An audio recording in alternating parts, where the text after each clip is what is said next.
Assalamualaikum warahmatullahi wabarakatuh. Alhamdulillah rabbil alamin wassalatu wassalamu ala asyrafil anbiya wal mursalin sayyidina Muhammad wa ala alihi wa sahbihi ma'in. Rabbi shrah li sadri wa yassir li amri wa hlul 'uqdatam min lisani yafqahu qawli. Amma ba'du. Kita sambung balik. Tak tahu apa pula.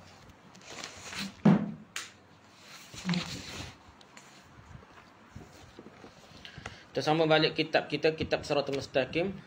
Cara mukhtasar lah, macam ringkasan pada kitab Sabilul Muhtadin karangan Syekh Nuruddin Al-Jilani, Syekh Nuruddin Jilani. Okey, fasal pada menyatakan had tanda musalla dah. Had tanda musalli lah. Orang semaya, tanda orang semaya ni ataupun panggil seterah lah. Bermula sunat pada orang yang sembahyang. Mazhab kita sunat, ada mazhab kata wajib lah. Hendaklah ia mengerjakan sembahyang menghadap kepada diwal, dinding atau tiang dah. Atau dinding tiang lah, tiang atau dinding atau tiang. Maka jika tiada diperolehnya yang demikian itu, maka dihunjamkan tungkak, pacuk tungkak.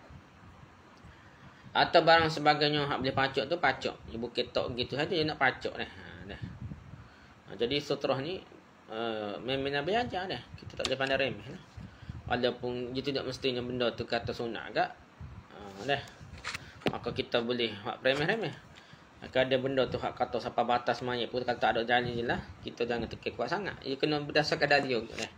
Kata-kata ulama ni kita hormat dia, tapi kena tengok dalil juga supaya kita boleh pergi kemah dan kita tidak berdasarkan dalil kita tidak terlampau jadi waswah, jadi ragu-ragu. Al-Quran dan Sunnah ni menghilangkan keraguan sebenarnya. Kalau semata-mata kata-kata ulamanya kita jadi, kalau pergi kemah tanpa tahu dalil, ya jadi kadang-kadang taksub, jadi dia menyusahkan, jadi akan jadi benda tak sepatutnya jadi kerah gitulah. Okey. Atau barang sebagainya dah. Ikutlah gagal pun dah. Maka hendaklah ada tanda itu sekurang-kurang tingginya sekadar 16 jari. 16 jari susu gini lah. Ni 10, 15 gitulah dah. Ini kira dia lah. Sekaki gitu kau orang tak faham.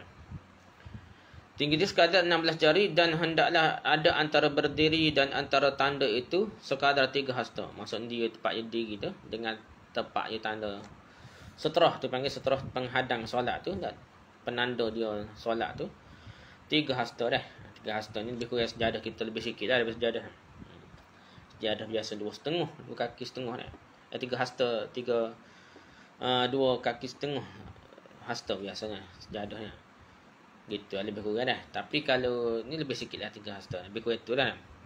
Maka jika tiada diperolehnya yang demikian itu, maka dihamparkannya lah musallanya apa ni kata tempat semaya dia tu tu sejadahnya. Dan jika tiada ada musallanya, maka dikuriskannya daripada pihak hadapannya. Kalau tak ada sejadah, tak ada tu sebagai tanda dia menyegurih. Jadi kena ikut step ni dia. Jangan kita kata pada sejadah padahal ada benda kita boleh buat penghadang dah. Tak kenalah kita ni mari masjid, dalam mari masjid mai sunat depan pintu semaya masjid. Orang nak lalu tak boleh dah.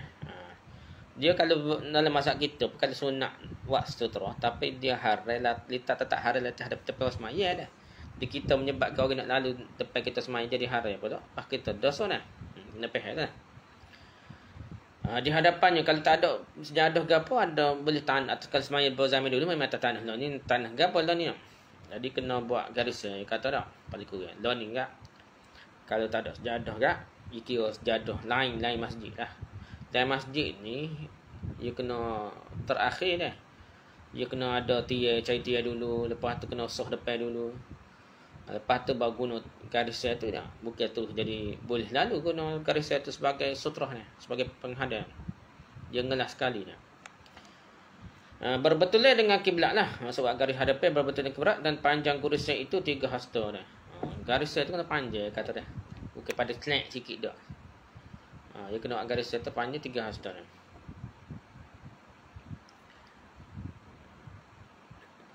Dan demikian lagi sunat antara tiap-tiap sah jauhnya 3 hasta. Dah. Jadi jarak dia 3 hasta, tak boleh lebih lah. Dan jika tiada ada tanda yang demikian itu, maka tiada mengapa lalu di hadapannya.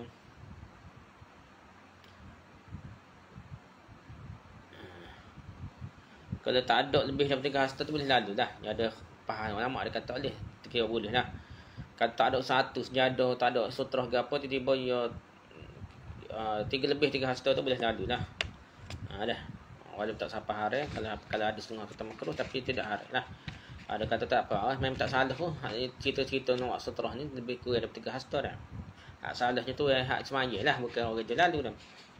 Cuma orang tak lalu sungguhnya, iaitu kurang daripada 3 hasta depan orang semaya gitu dah. Syahadan sunat pada orang yang sembahyang atau lainnya menolakkan akal orang yang lalu di hadapan antara tanda itu. Jadi kalau dia buat tanda seterus, tiba-tiba ada lagi orang lalu depan semaya, dia boleh tolak. Kena tolak lah. Bukan boleh, kena tolak. Seperti sabda Nabi SAW, "Idza shalla ahadukum ila syai'in bisatrihi minan nas fa arada ahadun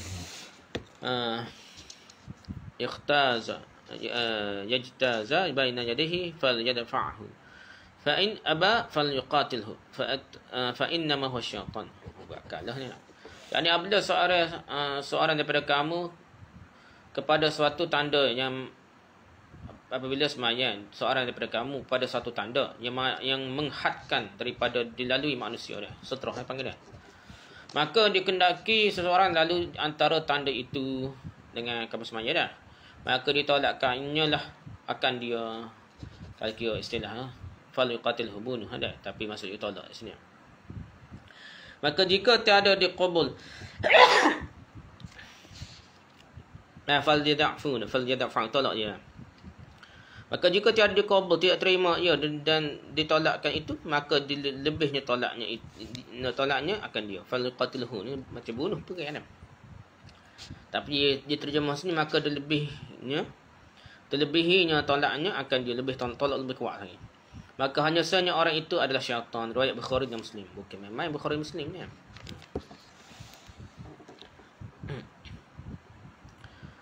Yakni adalah sertanya syaitan atau ia manusia pekerjaannya seperti syaitan. Tu ulama syarah dah. Tetapi jikalau ia melebih menolaknya itu daripada 2 kali, maka batallah semayangnya. Ya ada juga pergerakan. Mazhab lain tak ada dah. Disuruh tolak tak kira berapa kali pun. Dan Nabi suruh tolak tak ada sebut pun. Mesti kurang daripada 3 kali lah. Jika berturut-turut lebih daripada 2 kali. 3 kali dah. Dan haram lalu pada antara tanda itu jikalau darurat. Atau tiada ada jalan yang lain sekalipun.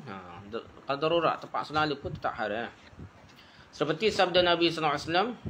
"Lau ya'lamul maru baina yadayi musalli famaza 'alaihi minal ismi lakana ay yaqifa 40 kharifan khairan lahu min ay yamurra baina yadayhi." Yani jikalau diketahui orang yang lalu di hadapan orang yang sembahyang beberapa besar dosanya, nescaya terbaik ia berdiri 40 tahun. 40 tahun ia tunggu depan sembahyang dah, daripada lalu di hadapan orang yang sembahyang. Riwayat Bukhari Muslim. Kuat juga dah. Ada dia sanggup berhenti 40 tahun. Kharifannya ada kata 40 tahun, ada kata lain-lain dah maksud dia dah. Tapi sini terjemah tahun dah, 40 tahun. Terjemah di sini lah. Jadi kata-katalah 40 tahun dah. 40 tahun dia sanggup berhenti, tak gerak, tak segeli tahun depan semaya walaupun sampai 40 tahun. Dia sanggup tunggu dah. Besar sangat dosa di tahun semaya. Adapun haram itu tak kala tiada ada ditaksir orang yang sembahyang daripada mengerjakan segala perintah tanda yang tersebut. Jadi cerita-cerita dosa ni kalau dia ada tanda lah. Ada tanda gilitah juga, maka tu jadi dosa besar lah.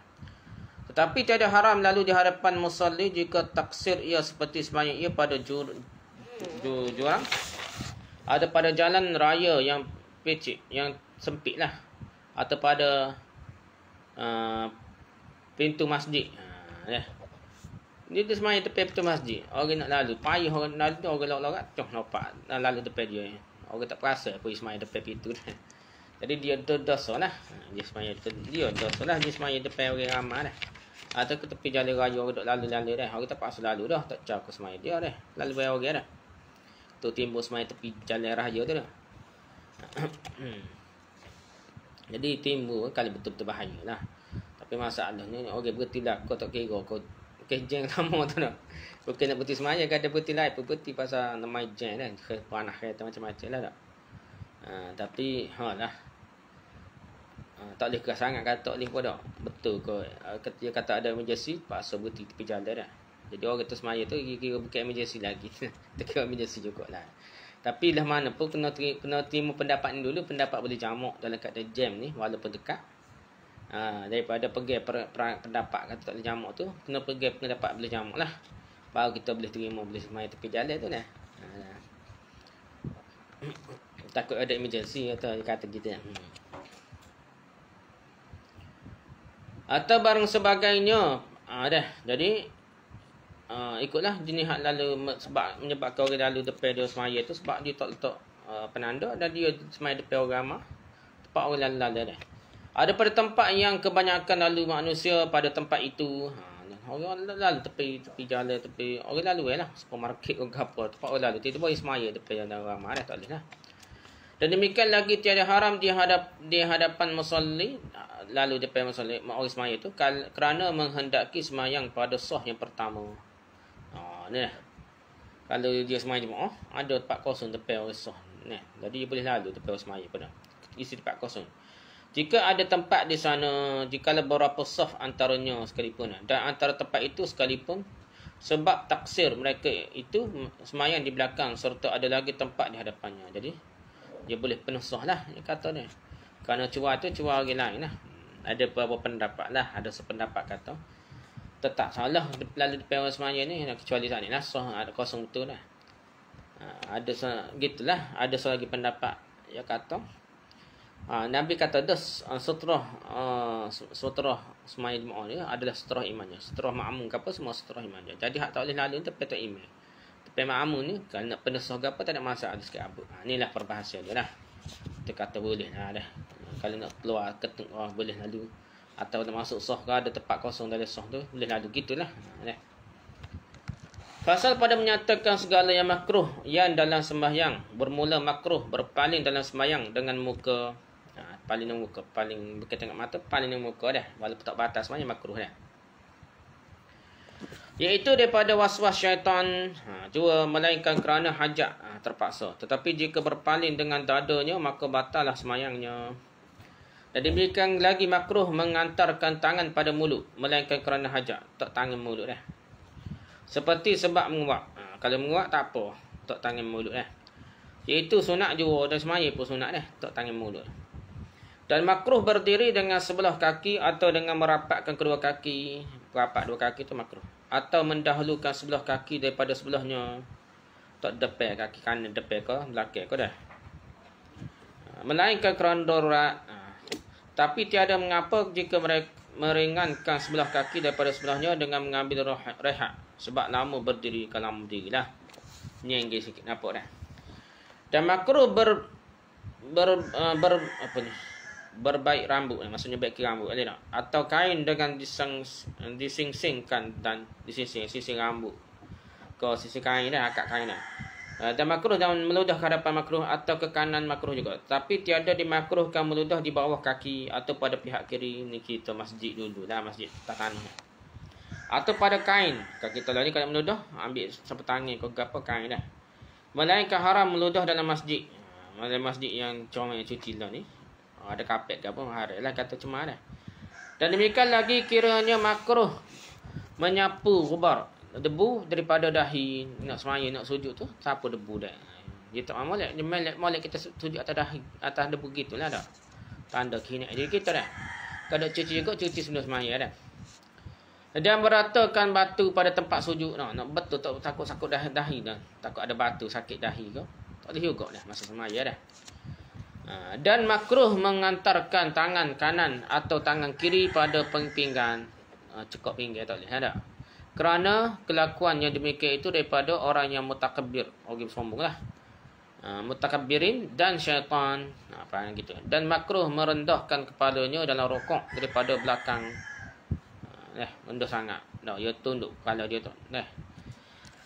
Atau meninggikan dia daripadanya tinggi sangat. Tak boleh. Rendah sangat. Kepala pun tak boleh masa rokok ni. Dan makruh mengerjakan sembahyang serta sangat menahan qada hajat. Nak kecil nak begok tiba-tiba tahan dah. Masa nak sembahyang. Qada hajat besar atau kecil. Besar atau kecil. Qada besar lah. Begok atau kecil dah. Atau angin ketuk, tahi ketuk pun makruh. Jika ada lanjut waktu lah. Kalau waktu tepan lama lagi dah. Kalau waktu tu sekak tu semaya lah. Nak gana dah. Tapi kalau ada waktu lagi, tak habis lagi waktu semaya. Subuh kau semaya ke apa, pergilah kecil berok sudah dulu lah. Dan terkadang haram menahan yang demikian itu jika memberi mudarat haram. Bukan makruh jadi haram kalau mudarat lah. Dan terkadang sunat atau wajib menyelesaikan diri daripada yang demikian itu jikalau luput berjemaah sekalipun. Kena selesai bayar kecil walaupun tinggal semai jemaah. Jadi jika tiada lanjut waktu tak ada nak habis waktu dah maka wajiblah mengerjakan sembahyang serta yang demikian itu. Tetapi jika tiada sangat memberi mudarat menahan dia dah. Tapi kalau siapa sakit jadi apa atau kaget ke apa jadi masalah untuk dia dah. Jadi kalau tidak siapa mudarat lain cumanya dia berok ketuk okey nak habis waktu semaya subuh nak waktu habis semaya zuhur nak habis dia semaya juga walaupun tak ketuk tak berok ke. Tak apalah sebab menghormati waktu tu lebih wajib lah. Kecuali kalau tak boleh doa menjadi bahaya pula. Bagi jambil nak kan nak. Dan demikian lagi makruh serta sangat ingin pada makanan yang hadir. Makanan hidang molek dah. Dia bau tengok nampak dia teringat ke makanan. Jadi makruh dia tak pergi makan dulu dah. Jika tiada sangat memberi mudarat menahan dia dah. Dan demikian lagi makruh tak sangat memberi mudarat menahan dia pun ya tak makruh kalau siapa makan tak makan mati ke diri semaya bukan dia lah. Tapi itulah biasa makruh ada. Dan demikian lagi makruh serta ingin pada makanan yang hadir jika lanjut waktu. Ni cerita lanjut waktu lambat lagi nak habis subuh kau nak habis kapan. Tapi jika pecik waktunya tak lama dah waktu maka wajiblah mengerjakan sembahyang dahulu dengan segera. Dan makruh meninggalkan tak pas kat tu dah. Dan makruh meninggalkan membaca surah pada 2 rakaat pertama. Jadi surah 2 rakaat pertama tu kena baca surah lah. Dan membaca surah pada rakaat yang akhir melainkan tiada makruh pada orang yang masbuk. Masbuk tak makruh lah. Masbuk ni sebenarnya rakaat ketiga keempat baru boleh mengatur imam dah. Dia sambung rakaat 2 rakaat lagi tu dia kira rakaat 3 keempat juga tapi dia rakaat 3 keempat tu tak ada baca surah. Dia boleh ganti baca surah tu pada rakaat ketiga keempat dia lepas mengatur imam lah imam surah dia dah. Jadi tak makruh dia katanya kalau masbuk ni nak. Dah. Pada 2 rakaat pertama atau pada 2 rakaat yang akhir tidak makruh. Dah. Yang akhir sembahyang imamnya. Jadi itulah orang masbuk tidak makruh. Dan makruh bersandar kepada sesuatu dalam sembahyang jika gugur sesuatu itu. Dah. Nescaya gugur dia. Jadi kalau dia senyandar tu kalau orang tarik bagai tu meja kau dinding kau nyan ada orang dia akan jatuh ke bawah. Bermakna dia betul-betul nyandar lah. Memang betul nyandar maknanya dia betul-betul nyandar jadi tak boleh lah makruh ni. Dan makruh melebihi duduk istirahat daripada duduk antara dua sujud. Tak boleh lama daripada duduk antara sujud lah. Dia kena semetar untuk istirahat berbanding duduk antara sujud. Dan makruh melebihi at-tahiyat awal dan membaca doa dalamnya. Yang lama doa tahiyat awal pun makruh ni. Cuma kita cerita dah sebenarnya ada khilaf nah. Ada kata baca siapa ke asyhadu Muhammad Rasulullah. Allahumma salli alaihi Muhammad tak baca dah. Kita umumnya bacalah Allahumma salli alaihi Muhammad sikit pada dah dah. Lepas tu bangun dah. Pendapat yang kuatnya ada juga dalam pendapat ulama mazhab kita sendiri pada Syafi'i pun ada dah. Dia kata baca pun habislah selawat Nabi ajar dah. Tak kira tahiyat awal tahiyat akhir pun. Bagi saya itulah kuatnya dah. Cumanya tak baca doa dah sekat tu saja. Jangan baca doa lagi lah. Lagi panjang sangat pula doa tahiyat awal. Tahiyat awal ni tak boleh panjang dah. Pasal ada hadis Nabi disebutkan macam duduk atas bara. Sementara sangat duduk tahiyat awal ni. Sebentar sangat pun bagi kita tidaklah bermakna tak baca selawat sampai habis. Dan makruh meninggalkan doa dalam tahiyat akhir. Tahiyat akhir tak ada doa, makruh. Dan makruh menyamai imam pada segala perbuatan sembahyang. Atau imam sama cepat untuk imam. Itu makruh. Kalau awak cepat daripada imam sungguh, dah sama cepat tu makruh. Kalau lebih daripada imam awal daripada imam tu haram lah dosa. Dan makruh menyaringkan bacaan membaca pada tempat yang perlahan. Tempat perlahan baca, nyaring tempat nyaring baca perlahan. Dan memperlihatkan pada tempat yang nyaring. Gitulah terbalik dah. Dan makruh membaca nyaring di belakang imam. Syahadan, haram membaca barang yang membaca nyaring dalam sembahyang atau lain-lainnya jika memberi tashwish pada orang yang tidur. Ganggulah. Atau orang yang membaca Quran atau barang sebagainya, jadi ganggu orang sebelahnya. Jadi bukan dia je semuanya, orang lain beribadah juga, orang lain rehat tidur juga. Dia baca dengar sampai ganggu orang, tak boleh lah. Ya kira haram lah. Walaupun semaya, walaupun baca Quran ke apa dah. Atau sebagainya dah, ganggu orang. Dan makruh sembahyang pada tempat orang yang membuang sirap dan pada tempat permandian. Membuat benda-benda kotor lah, dan buat sampah ke apa dah, sarap. Sampah sarah dah, sampah sarah. Dan pada tempat permandian makruh dah. Dan pada tempat berbenuk dan pada jalan raya, tempat-tempatnya tak molek tu dah, tempat kotor dah. Dan pada padang yang berserukan pada yang berserukan. Dan pada tempat perhentian atau kandang unta atau kerbau atau lembu, dan pada rumah berhala. Jadi sini makruh. Tak sampai hari lagi dah. Rumah berhala pun makruh. Dan pada tempat kubur, melainkan pada kubur segala nabi. Ni masalah tasawuf dah. Segala kubur nabi dia kata tak apa dah. Sebenarnya kubur nabi pun tak boleh dah. Tambah kubur bukan kaya le kubur nabi Hud dah. Bahaya besar ni Musa pelik pula dah. Kaki duduk atas, kepala ke bawah dah. Ngoyak kat sini dah. Jadi benda-benda tu karut-marut dah. Jadi kita tak boleh semaya di kubur Nabi pun. Nabi kata, dalam hadis sebut tu anak atas orang yang jadi ke kubur Nabi tu sebagai perayaan apa dah. Jadi hak Nabi marah tu kubur Nabi dah.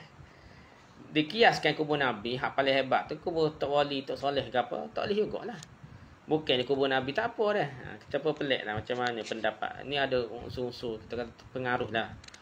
Pada unsur-unsur tasawuf menyebabkan setengah ulama kita ni Nabi kata tak apa dah. Dan ada setengah tu berhujah dengan kubur Nabi lah. Kubur Nabi tu sebenarnya dia bukan besar, dia bukan kubur masjid, dia kubur dalam masjid. Lah ni jadi macam dalam masjid. Sebenarnya macam bukan masjid lah, bukan sebahagian masjid, kerana kita perbesarkan masjid tu nampak macam dalam masjid lah. Tu cerita sebenarnya nak. Dan tak boleh buat hujah dengan benda yang terjadi selepas kewafatan Nabi lah. Dan lepas lama lah, lepas bukan zaman sahabat, zaman lepas tu dah. Baru besarlah ke depan. Sebelum tu besarlah belakang, besarlah ke belakang. Mau habis dah zaman sahabat tabi'in, lepas tu baru timbulnya besarlah ke depan dah. Dan makruh sembahyang di atas Kaabah. Sembahyang molek bukan molek sembahyang kat atas Kaabah nak molek dah. Dan makruh menilik ke langit, menilik tengok ke langit tu makruh dah. Dan makruh sembahyang pakaian yang bertulis rupa dah, ada gambar ke apalah. Atau barang sebagainya, jadi ada sampai ke ada tulisan pelik-pelik ke apa sampai ganggu sembahyang tak boleh dah. Dan makruh sembahyang berbetul dengan muka manusia dah. Tengok orang dok ngadak kita sembahyang ngadak dia. Itu makruh lah dah. Kerana melalaikan hati daripada khusyuk. Duk tengok muka dia ni, tengok pat kita jadi nak gurau pula dah. Itu kesemaya dah. Seperti sabda Nabi sallallahu alaihi wasallam, "Ma balu aqwamin yarfa'una absarahum ila as-sama'i fi salatihim la yantahinna an zalika aw la takhtafanna absarahum." Yani apa hal kaum yang menilik langit ni, tengok langit dalam sembahyang, hendaklah ditahan mereka itu daripada yang demikian itu, bahawasanya jika tiada ditahan mereka itu, tak berhentilah tengok ke langit itu, nescaya kuranglah cahaya mata mereka itu, jadi macam buta lah dah. Itu dia kata kan, macam yakhtafanna absarahum, macam dia tutup, macam buta kau gitu lebih kurang dah. Maksud Nabi macam serupuh lah, Nabi marah menangkan orang sembahyang ni, tengoklah ke langit. Riwayat Bukhari. Skala peristiwa Nabi SAW sembahyang dengan kain yang bertulis, maka tak kala selesailah Nabiullah daripada sembahyang.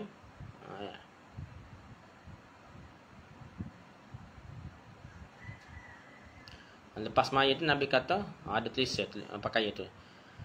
Al-hatni a'lami wa hadhihi idhabu biha ila Abi Jaham waktu ni bi anjabaniyah yakni melalaikan daku tulis kain ini. Jadi tulisan kain itu ada corak-corak, ada tulisan ke apa dah. Jadi lalai pakai Nabi tak khusyuk semaya dah. Bawalah oleh kamu kepada Abu Jaham, atau ke Abu Jaham semula, dan bawakan akan daku kain yang pertama anjabaniyahnya. Pakaian anjabaniyah ni jenis pakaian lah. Tahu kan jenis jubah ke apa Allah alam. Jadi nak pakai pakaian itu tidak bercorak-corak manalah, tidak ada tulisan ke apa. Riwayat Bukhari dan Muslim. Jadi benda tu jadi ganggu pakai Nabi tak khusyuk, Nabi tak suka dah. Jadi mereka lagi makruh sembahyang tak kala sangat ghalabah ngantuk dah. Terlajuk ngantuk. Tetapi jika lanjut waktu lagi harap dia dengan zonnya akan jaganya. Jadi dengan syarat dia ngantuk tidur sebentar dengan harapan dia boleh bangun dah sebelah habis waktu dia. Serta mendapatkan sembahyang dengan menyempurnakannya. Maka haruslah ia tidur. Jika tiada demikian maka haram ia tidur tak kala itu. Jadi kalau subuh nak habis dia ngantuk lagi tak boleh. Nah dosa dah. Dia kiranya kalau waktu lebih dan dia ngantuk doa dan dia ada boleh tolong gerak dia dan dia akan bangun insya-Allah untuk bangun sembahyang dalam waktunya. Tapi kalau dia kata ngantuk, lepas tu dia tahu dah. Kalau tidur ni tak bangun dah. Subuh kerja. Tak ada subuh kerja. Lepas pukul 8 ke 9 baru bangun. Keharai. Kena semaya boleh-boleh ngantuk pun dah. Fasal pada menyatakan sujud sahwi. Dah. Bermula sunat membawa dua sujud sahwi itu pada orang yang sembahyang fardu. Atau sunat pembeli sujud sahwi. Kerana salah suatu daripada 4 sebab berikut. Ada 4 sebab ni. Dia kena sujud sahwi lah. Pertama, sebab meninggalkan salah satu daripada lapak sunat amat tu dalam sembahyang jikalau dengan sengaja sekalipun ya.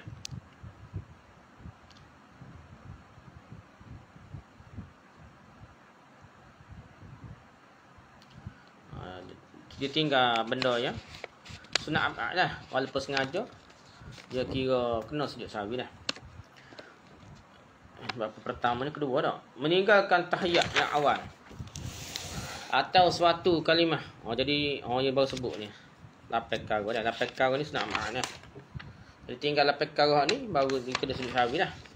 Pertama sunat amat tu apa yang kata tahiyat awal atau suatu kalimah daripada tahiyat awal tu yang wajib tinggal salah satu daripada kalimah tahiyat awal.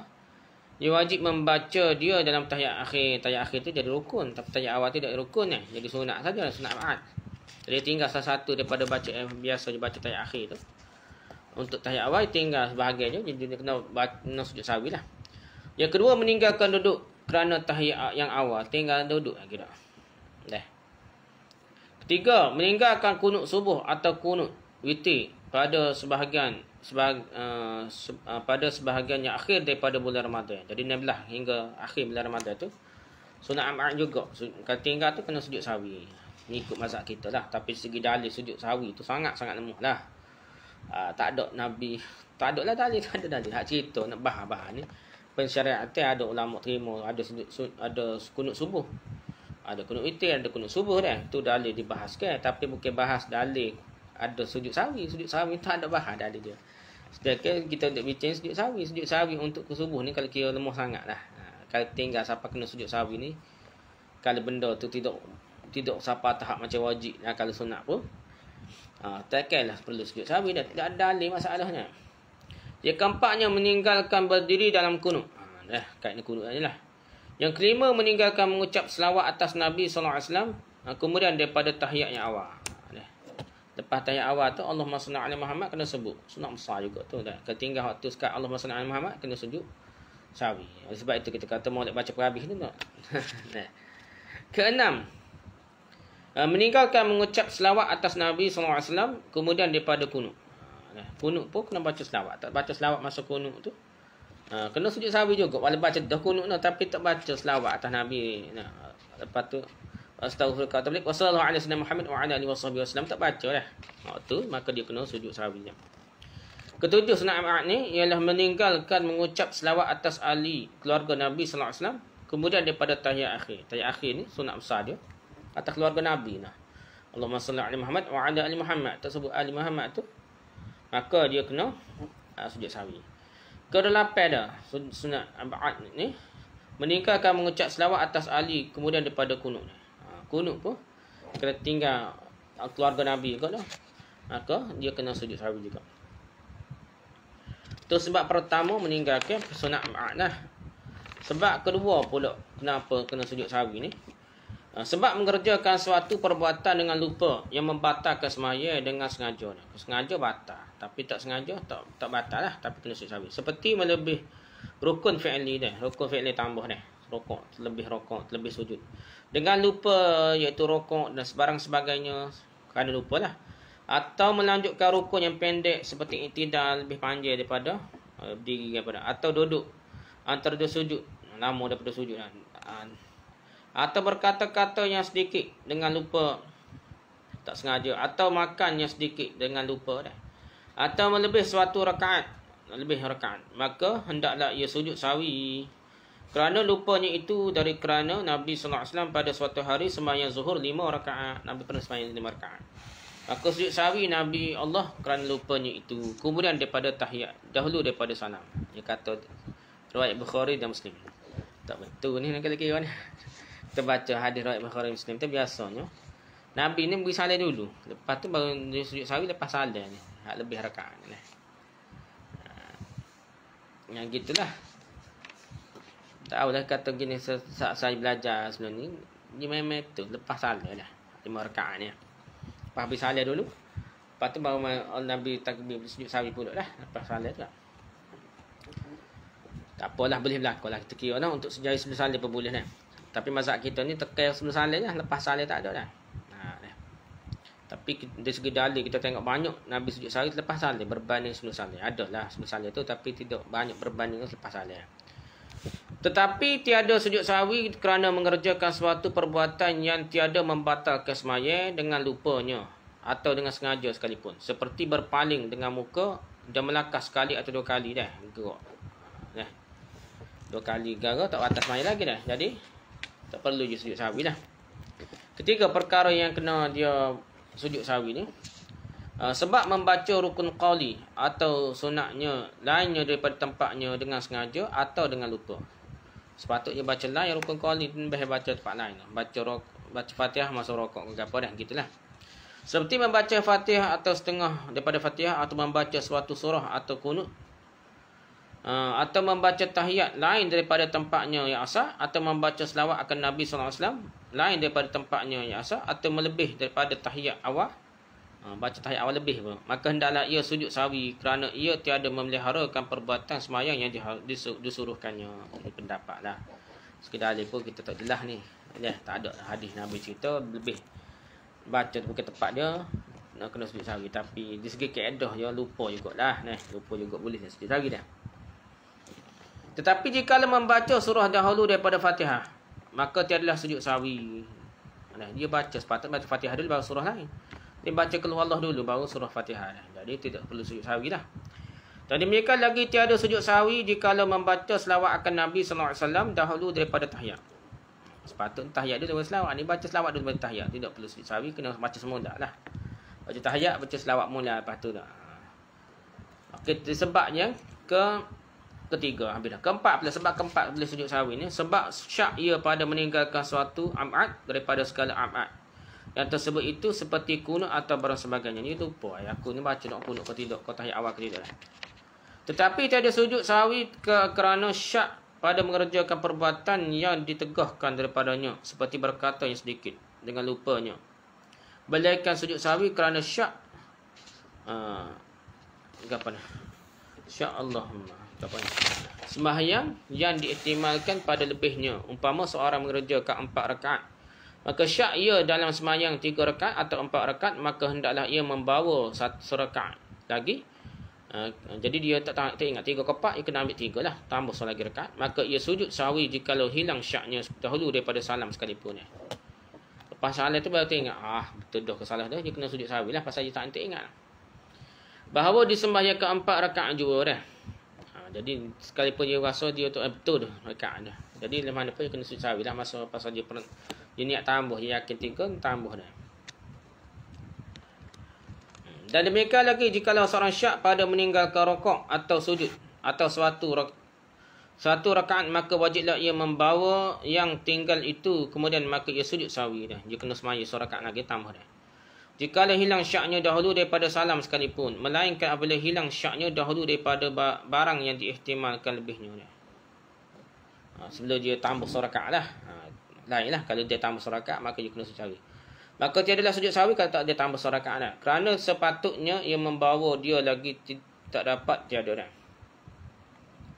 Gitulah. Dan demikian lagi jika hilang syaknya lain daripada rakaat yang akhir, maka tiadalah ia sujud sahwi. Tetapi jika hilang syaknya pada akhir rakaat, maka hendaklah ia sujud sahwi. Hilang syaknya selain daripada rakaat akhir, tak sujud sahwi, hilang syak dia. Kalau dia takin. Tapi kalau dia hilang akhir rakaat tu, daripada akhir rakaat tu dia jika hilang pada akhir rakaat baru hilang sujud. Contoh rakaat keempat. Rakaat ketiga tu dia ingat, ni hak betulnya. Jadi tak payah sujud sahwi. Tapi rakaat keempat tu dia berhilang was-was dia. Dia kata kena sujud sahwi juga dah. Ya Allah Alam lah. Ni pendapat dah.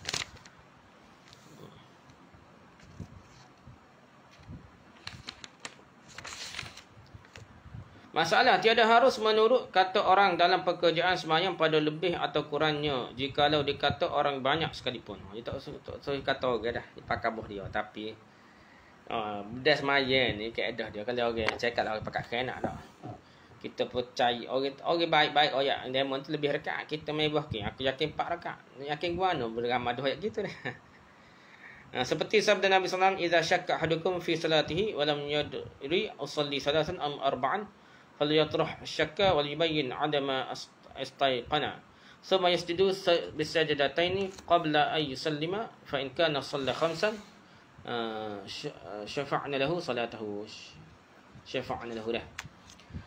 Yang ni apabila seorang kamu dalam sembahyang, maka tiada diketahui 3 rakaat kah atau 4 rakaat kah, maka hendaklah meninggalkan syaknya itu dan diperbuatnya lah atas barang yang diyakininya.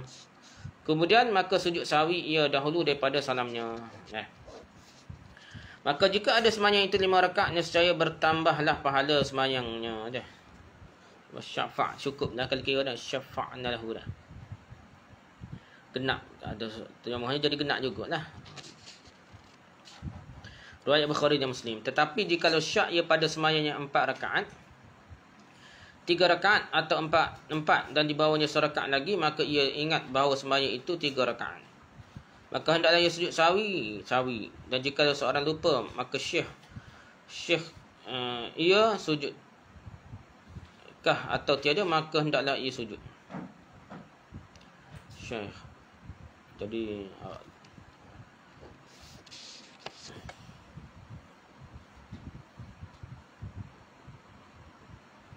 Datuk Imam kena ikut Imam dah.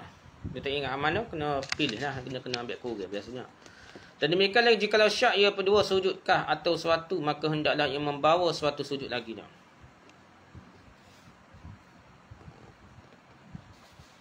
Kita ingat sekali sujud kau 2 kali sujud, kena sujud sekali lagi lah. Masalah jika seorang lupa akan tahiyat yang awal atau duduknya, maka ingat ia kemudian daripada berdiri. Dia tak ingat sujud tahiyat awal tu dia diri dah. Maka janganlah lagi ia kembali tahiyat itu kerana ia sudah masuk dalam rukun yang lain. Dan jika ia kembali lagi kerana tahiyat itu dengan diketahuinya akan haramnya, lagi disengajakannya, maka batallah sembahyang itu. Jadi batal sembahyang kalau dia tahu. Dia tak jahil dah. Jahil dimaafkan lah. Kalau tak imam jahil, kita tak jahil, kita ikutlah. Dah. Jikalau ia hampir kepada berdiri betul daripada duduk, tetapi jika kembali ia dengan lupanya, maka tiadalah batal sembahyangnya itu. Kalau lupa, tak sengaja, jahil ke tak batal. Dan hendaklah ia membawa sujud sahwi. Dah, dia kena sujud sahwi lah. Tapi dia tak tahu, tak sujud dah. Dan wajib atas makmum mengikut imamnya tak kala kembali ia akan membaca tahiyat itu, maka jika tiada ia mengikut imamnya, maka batallah sembahyangnya jika diketahuinya lagi disengajakannya. Jadi kalau tak imam tu kembali nak baca tahiyat tu, jadi kena ikutlah tak imam dah. Jadi tak boleh ikut tak imam lah. Kalau tak imam turun, dia diri dah. Kena tunggu beladik lah. Ada cara dia lah.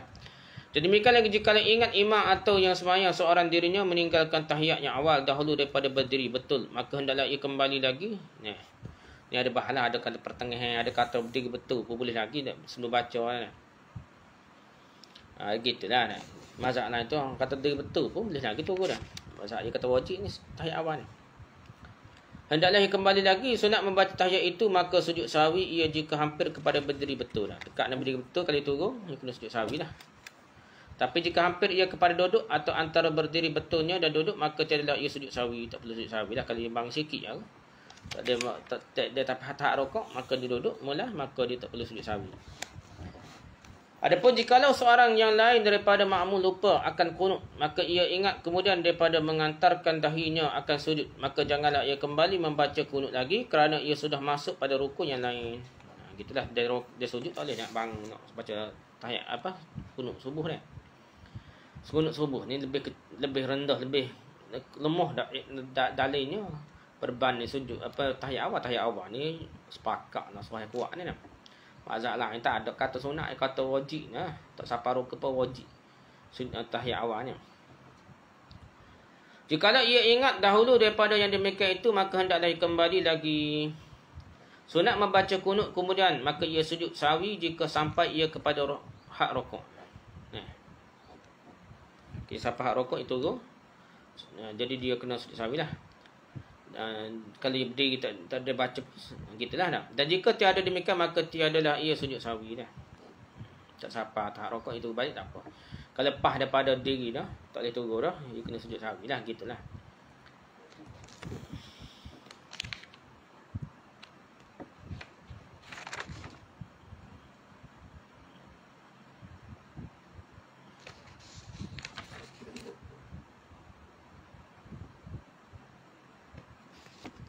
Satu kali, wallahu a'lam. Subhanakallahumma wa bihamdika, subhanakallahumma wa bihamdika, asyhadu an la ilaha illa anta, astaghfiruka wa atubu ilaik. Assalamualaikum warahmatullahi wabarakatuh.